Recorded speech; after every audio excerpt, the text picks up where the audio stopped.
So lupitan natin mga brothers yung aking mga laging RTL. At yan, magpakain tayo sa umaga.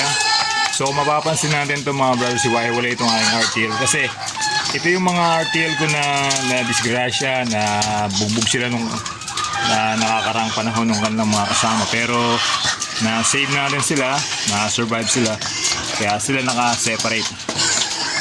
So dito naman tayo sa iba kong RTL mga brothers. Ayan, yan pa rin yung aking RTL na nung saan i-binlag ko nakaraan. So lumalakad na sila sa 2 years mga brothers. Pero continue pa rin yung kanilang pangingitlog. Pero siyempre, hindi natin naiiwasan yan. Merong namamatay. So ganun talaga yung pag-aalaga niyan. Nababawasan yan. So magpakain tayo at ngayon, nag-start na silang mag-lay.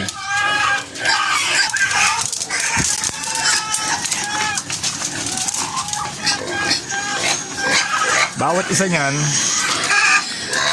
kumakain sila ng 100 grams per day. Itong bawat isa nating peraso ng RTL po, mga brothers.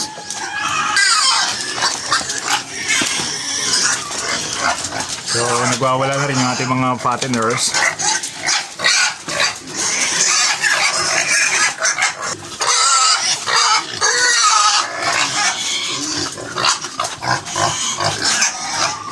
So, nagwawala na rin mga brothers.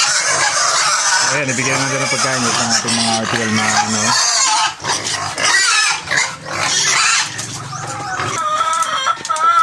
So pangkaraniwan yan mga brothers, pagka yung mga manok natin ay, for example, katulad nitong aking RTL, sila ay lumalakad na sa 2 years.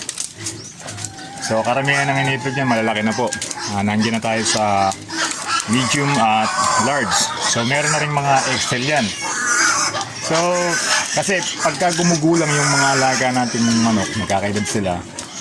So lumalaki rin yung kanilang mga itlog. Huwag yung natin pababayaan sa pagkain. Kaya nga po sinabi ko po sa inyo, kung meron kang 100 heads na alaga natin, kailangan kumain sila ng 100 grams per day or yung iba 110. Pero okay na po yung 100. Ibig sabihin kung 100 heads yan, magpapakain ka ng 10 kilos a day. So yun, tama po yan. So gaya nga po nung advice ko po dun sa iba nating mga ka-brothers natin, kung makapag-decide kayo na mag-alaga kayo ng RTL, i-prepare nyo yung ating kulungan. Kulungan muna first bago tayo bumili ng mga sisiw or yung mga manok.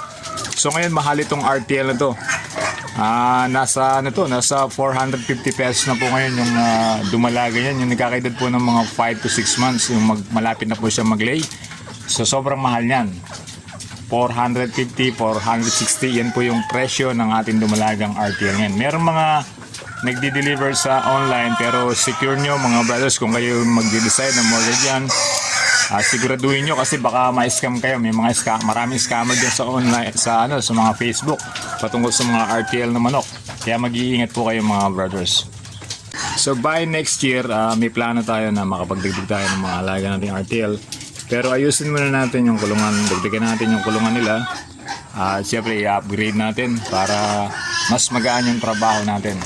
And katulad nito, yung mga nipple drinker na yan, bawas na sa trabaho yan kasi hindi na sila nilalagyan ng tubig, automatic na yan, meron lang tayong installation.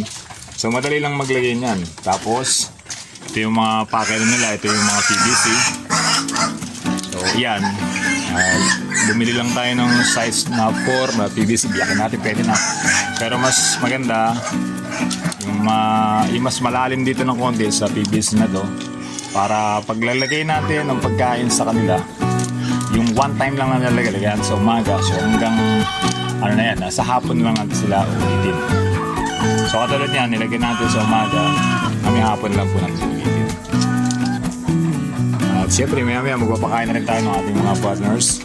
So i-share ko sa inyo mga brothers yung pagpapakain natin ng my brothers na tipig, kung paano magpakain ng partners, kung paano namin sila binabudget yung feeds na kanilang brother.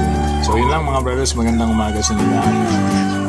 Mamaya po magpapakain tayo. Thank you very much mga brothers, subscribe niyo po yung ating channel, my brother is not a pig.